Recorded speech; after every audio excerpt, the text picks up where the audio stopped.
Usually, before I go shaking my tits for the press, I like to go see how the professionals do it.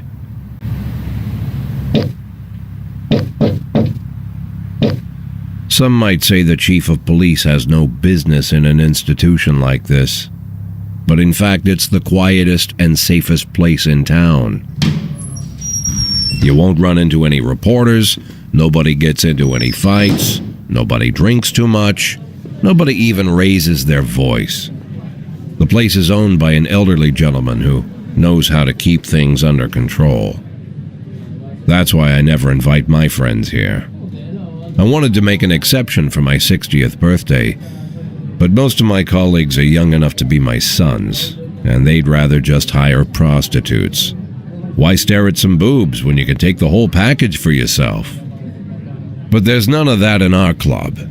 Even looking too long is considered indecent. You can get an occasional glimpse, like by accident. The rest of the time you just pretend that you're immersed in conversation, or just come by for a drink. Doesn't mean these gentlemen wouldn't want their bald heads smothered in tits. It's just that nobody says it out loud. My younger colleagues might call it hypocrisy, but I call it the good old-fashioned manners. Good manners and leave the rest unsaid. She agrees to unbutton her blouse, and we agree not to pay too much attention. The girls are on a quiet prowl, too. They're looking for a way out of their cramped rooms. Maybe make friends with some wealthy patron with a pacemaker and dentures. Everybody wants something. But we have to control ourselves, or we'll all turn into libertines and prostitutes. Hell, if there weren't any rules, I'd be belching and farting, jumping up on the table, arms held high, yelling, "Shake it, baby!"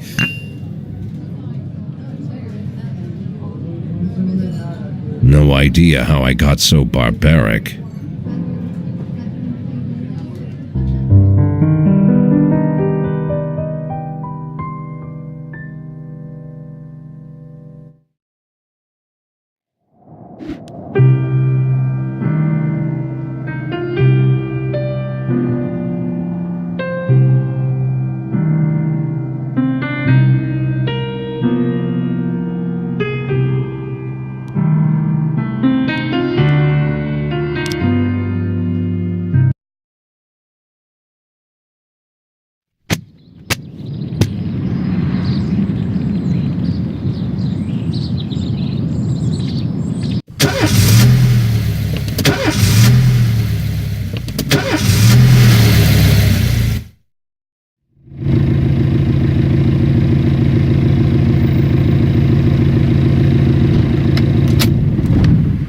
When I was a kid, my father sometimes told me at bedtime that if I closed my eyes and didn't open them for a long time, all the demons would blow away. Yesterday I turned 60, but I still take his advice. Not because I'm sentimental or want to keep the memory of my father alive. I just can't think of a better solution. To get away from all the demons that haunt Freeburg, I'd need to wear a blindfold 24/7. Plus, it's a good idea to act blind when talking to reporters. At least that's what my colleagues say. They're afraid of press conferences. But for me, it's more like a confessional. No matter what lies you tell, you're privately thinking the honest answers. It helps me remember who I am. The fact that I'll be reading all about it in the papers tomorrow is a small price to pay. Call it penance for the preacher.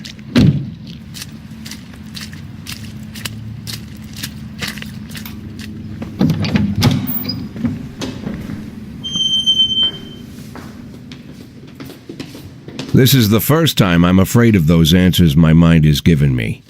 Not because I'm mad I'm losing my job. Though it's true, I'm mad as hell. Not because I subconsciously blame everyone else. Though I damn sure do blame them. And don't even ask me what my next move is. I can't imagine. But even that doesn't scare me. The worst thing is, I know I'm going to have to do something. I'll be damned if I know how far I'll go. I may have a lot of vices, but predictability isn't one of them.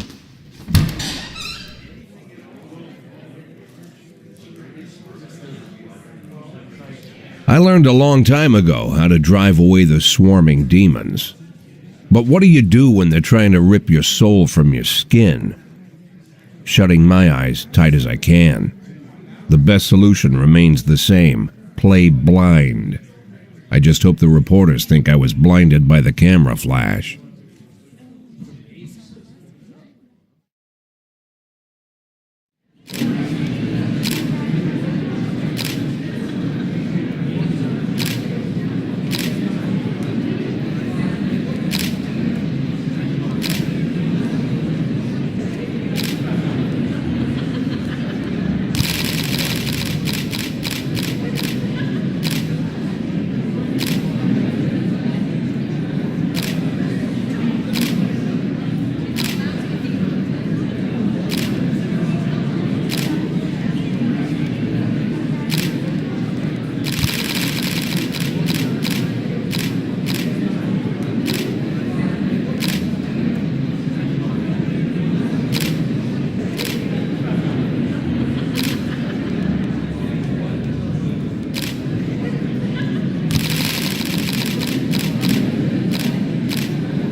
How's the back today, Mr. Boyd? Same as usual. How did the press conference go? You can read about it in the newspapers tomorrow. Don't let anyone in. Even Mr. Kendrick? Especially Mr. Kendrick.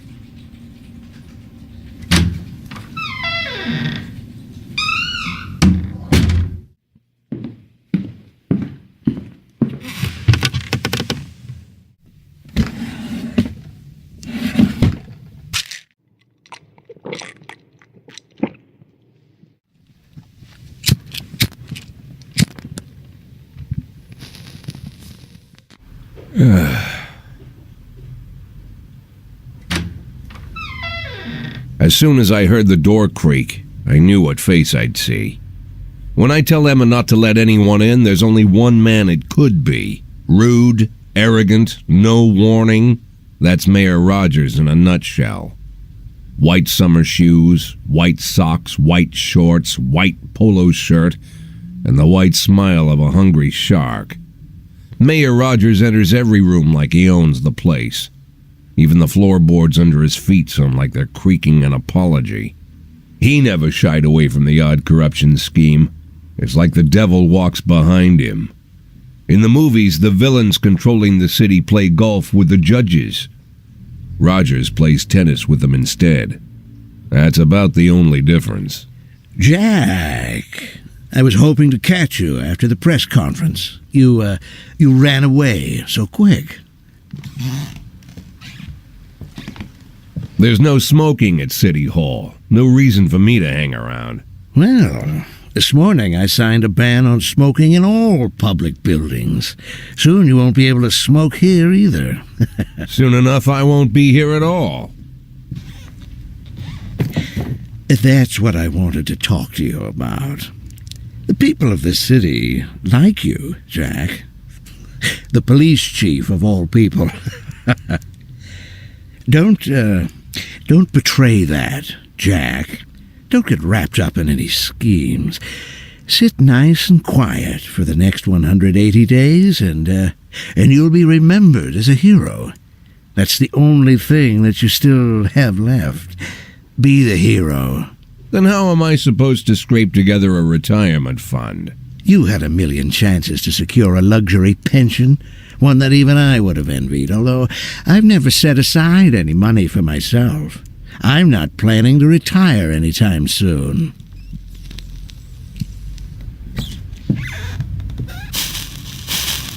"180 days of quiet, Jack. That's all I need. I don't have any problems with you, and you won't have any problems with me. I have a new assistant, Troy Starr. If you have something to tell me, call him. But try not to bother him. He's a busy man. I'll do my best. And quit smoking up the office. One of my friends will be using it soon.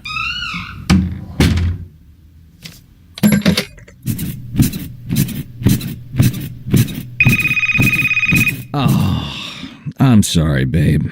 Only the mayor has this number. Mr. Mayor? Yeah, is this Troy Starr? Yes? Go fuck yourself, Troy Starr.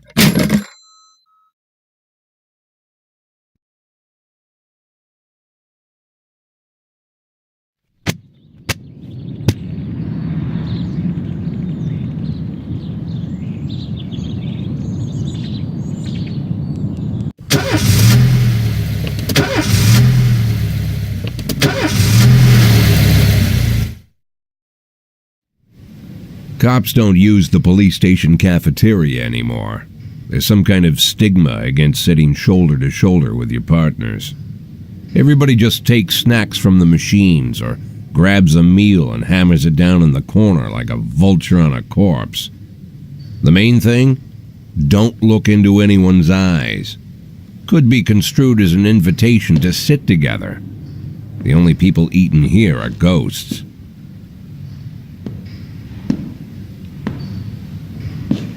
My deputy, Francis Kendrick. He recently became one of those ghosts. The subject of one of the most devastating corruption scandals in the history of Freeburg.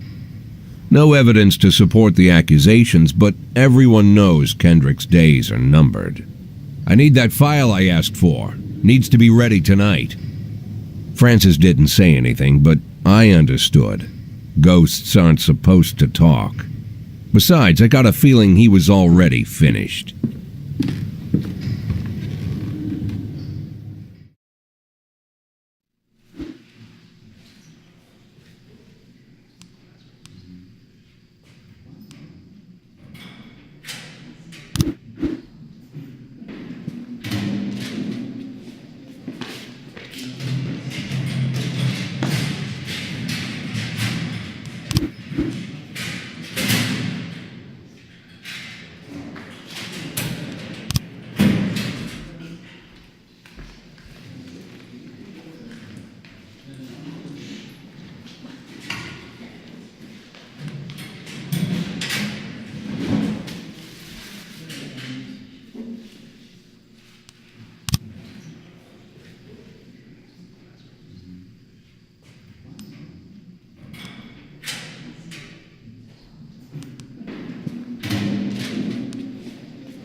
Used to be, when I asked Kendrick to stay late at the office, he liked to grumble and crack wise.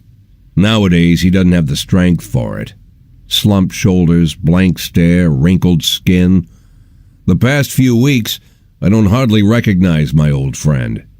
In his younger years, he reminded me of a gallant royal officer in an old Kipling story. Kendrick isn't just crumbling under the weight of the public pressure, but from the shame of it all.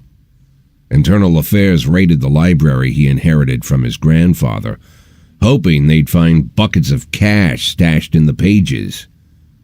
Heard about the look on his face, the fearless policeman standing helpless in horror. I've known Francis for 30 years. The past 20 years he's played loose with the law. And I know that at a certain point every stolen dollar brings more misery than anything else. Probably sounds crazy, but I sympathize with the guy. What can I do? Your friends are your friends, and these are the waters we swim in. Called all of the people on that list today. Now they know you're in business, so you could get a call from any of them. You don't need to worry about any of them. I've cleared them all. And what kind of business are we talking here? It's nothing too serious, just like you asked. Should be just a few small favors. Payments will vary depending on the situation and who you're dealing with. How much are you looking to earn? $500,000. $500,000? Why not a whole million? Because everybody wants to take $1 million. Figured I'd try something different. $500,000 in 180 days? Well, you could earn it all above board if you netted all the big fish and hit all your bonuses. Never knew you for a fisherman. Well, you never got into my business, and I'm not trying to get into yours. But be careful about bringing in any other cops. Sooner or later, they'll put the finger on you. And one more thing, Jack. I remember what you said, but I should probably add one more name to that list. Christopher Sand. Sand. Christopher G. Sand. Everyone knows the name, but few could tell you who he is. The old man stays away from the spotlight. Always wears old-fashioned jeans and knitted sweaters. Gives to charity. Rarely attends social events. An avid hunter, I hear. Even dabbles in poetry. You'd never guess he's the head of the oldest and most powerful gang in the city. Goes back as far as his great-grandfather. And Sand is strict about following the old rules. He rarely involves himself in commonplace murders and robberies. Hardly needs to intimidate anyone to get his point across. The people who work for him each have their sphere. They provide protection where needed, even work with the authorities when they want to make a deal. Meanwhile, Sand pulls the strings without getting his hands dirty. People sometimes mistake his quiet approach. A couple years ago, an arms dealer decided to expand its business without asking permission, and his whole family paid the price. In 4 weeks, Sand killed 31 people. Old men, women, even a few teenagers. And Sand's people made sure every paper reported it. Frank, I don't want to hear you say that name again. Jack, please, listen to me. I'm in with these guys. We agreed, Frank. That's not the kind of business I'm into. I don't go there. Never have, never will.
Gotta be bold with the whole sweet ginger green.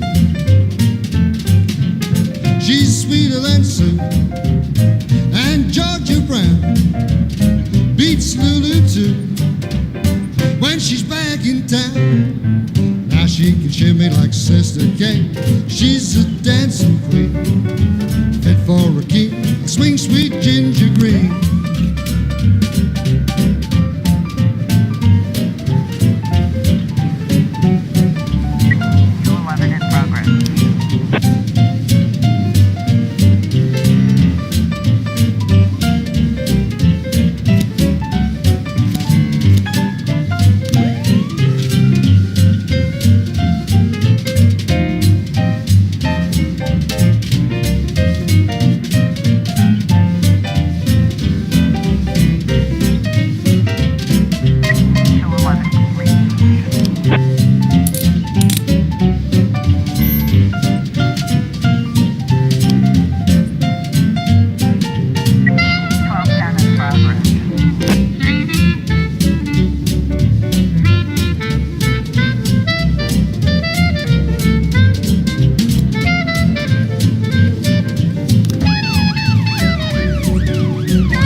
Shimmy like Sister Kate.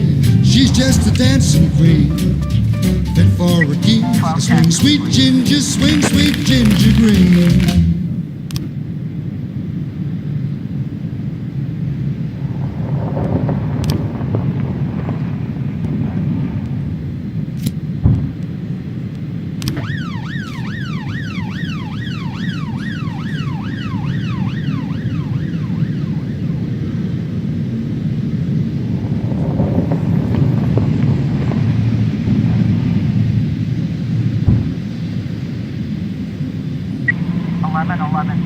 Progress.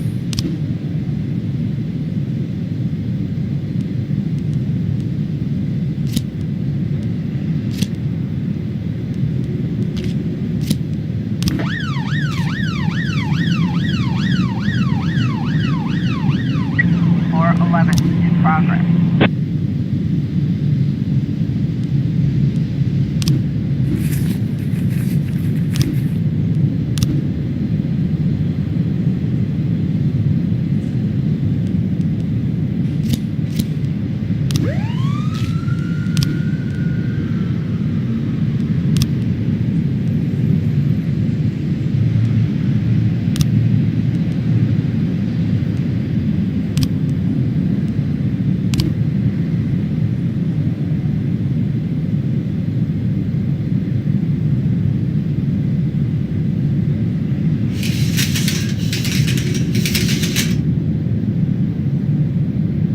Officer on scene. Looks like we have a situation here.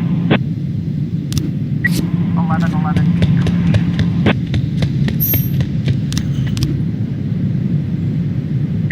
411 complete.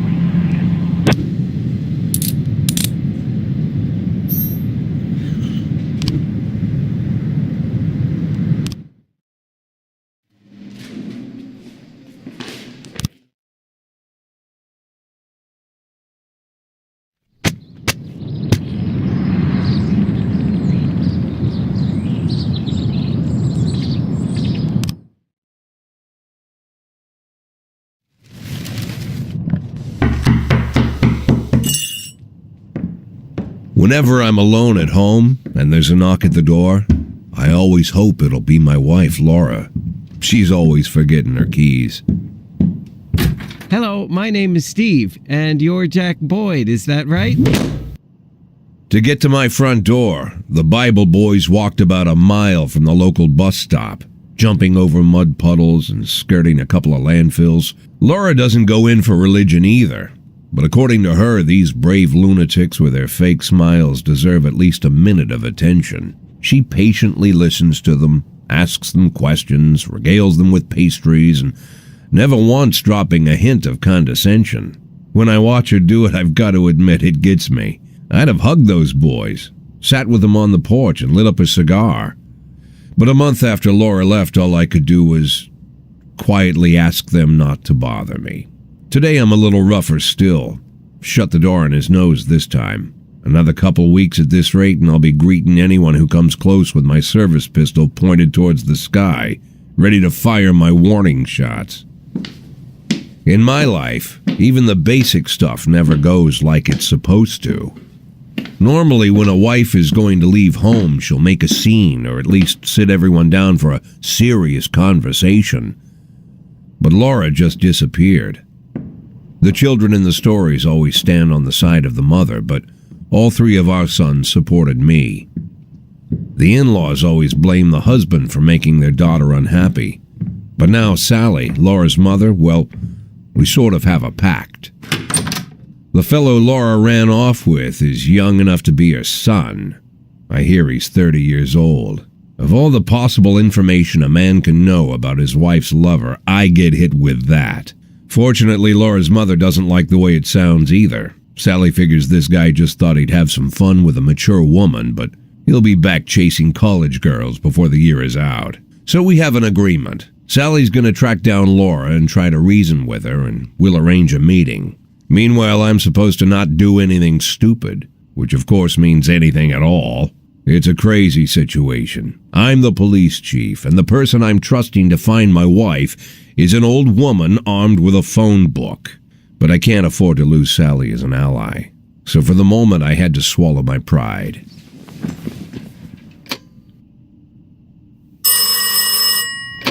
Hello. Mrs. Markham, this is Boyd. Oh, is there any news? That's what I wanted to ask you. Have you found anything? An address, phone number? Have you spoken to her? Don't worry, Jack. I've narrowed the range to 2 suspects, or whatever you like to say at your police building. At my police building, we find people faster than a funny old woman chirping on the phone with my wife's girlfriends. Oh, you're an old man, Jack. Come to your senses. They'd give us straight odds on the street. But I've got more energy, Jack. Maybe you think I'm a foolish old woman, but I go to my book club, argue with the girls about Byron, and it gives me energy. I talk to my dogs, and it gives me energy. And you have nothing, Jack. You don't even have a hobby. You got no passion. It's why Laura left you. Let's not go back into that, Sally. Find my wife, and we can discuss my hobbies later. I'm waiting for your call, and my patience is running thin. Laura, if you've stopped loving me, I'll let you go. I can't expect the impossible from you. Just don't let me die out here, okay?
Officer, looks like we have a situation here.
311A in progress.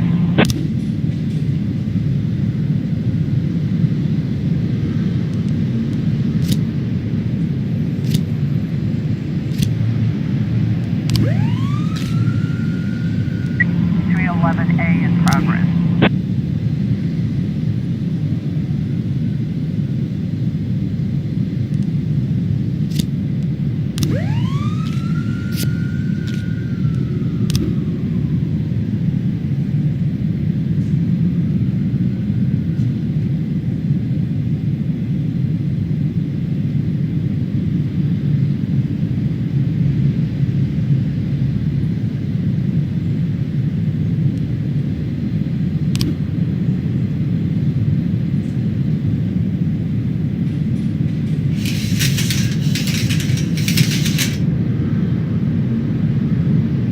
Officer on scene, looks like we have a situation here.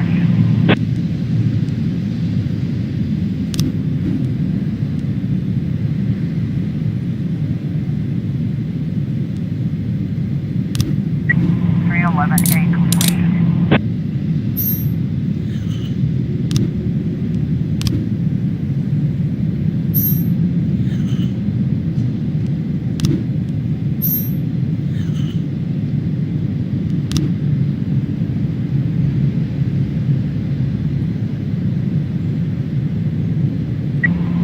A complete.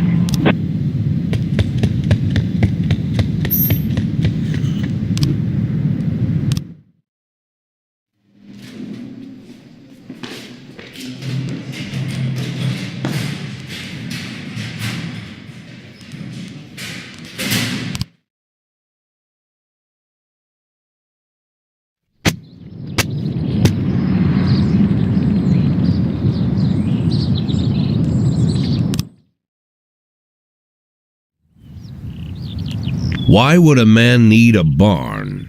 To store all the stuff you can't bring home. About 30 years ago, back when I was young and interested in farming, I carried all kinds of junk home. After a day in the field, I'd come home with buckets, shovels, dirty boots and clothes, and instantly transform the living room.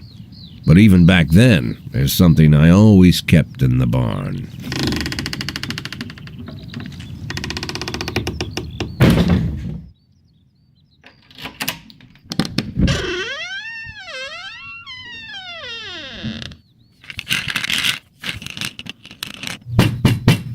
stopped keeping my pills inside the house because every time I was about to take a triple, someone would knock on my bedroom door.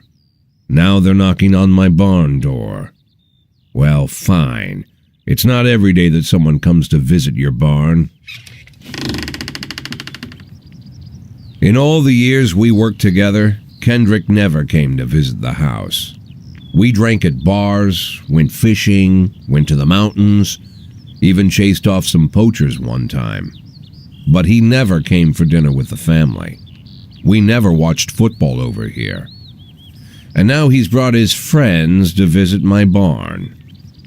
I always try to look unsurprised, like it's an everyday thing to get visitors at the old barn, especially guests with their own personal bodyguards.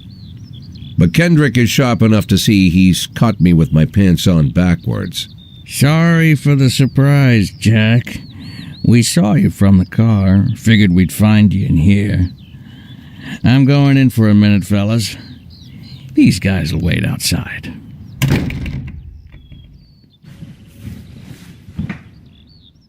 How long you been dating the lover boys? They're Sans people, Jack. Yeah. So now you're appearing in public with members of the Mafia? Jack, I'm leaving tonight. More like fleeing. Jenny and I are taking the girls and making a run for it. Probably won't be seeing each other again. I've got new documents, a new name, a new life, everything new. The papers say you're still working your last week for the department. I've got to get out today. I won't be getting another chance. Don't know if you noticed, but the whole city is against me. You told your Mafia friends about your plans. Jackie, if I don't fix everything with them in the next few hours, they're going to kill me. And not just me. My family, my relatives, God, Jack, I don't know who else. They found out that I was planning to run and they demanded that we close our contract today. Your contract, Frank? Really? Is that how you talk now? Maybe you should call in the lawyers to straighten all this out. Now is not the time, Jack, please. I have a commitment to them until the end of the year.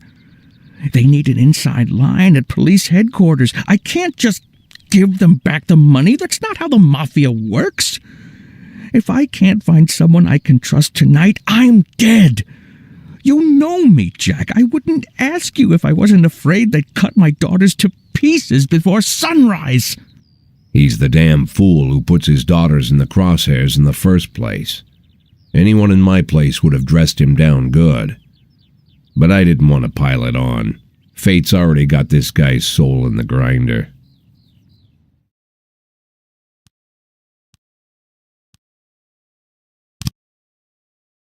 Give him my phone number and tell him it's done. Don't call me. Don't come to work today. I don't want to see or hear from you again. Time for you to go. Jack, Get the fuck out of my nice cozy barn, Frank.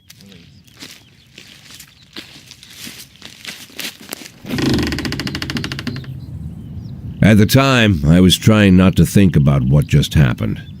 It was almost too much to take in. I'm probably the most popular police chief in the history of the city, and I have to admit, I've thought about that more than once, sometimes with a little pride even. In one of the features they wrote about me in the papers, they said it pretty plain. He catches the criminals.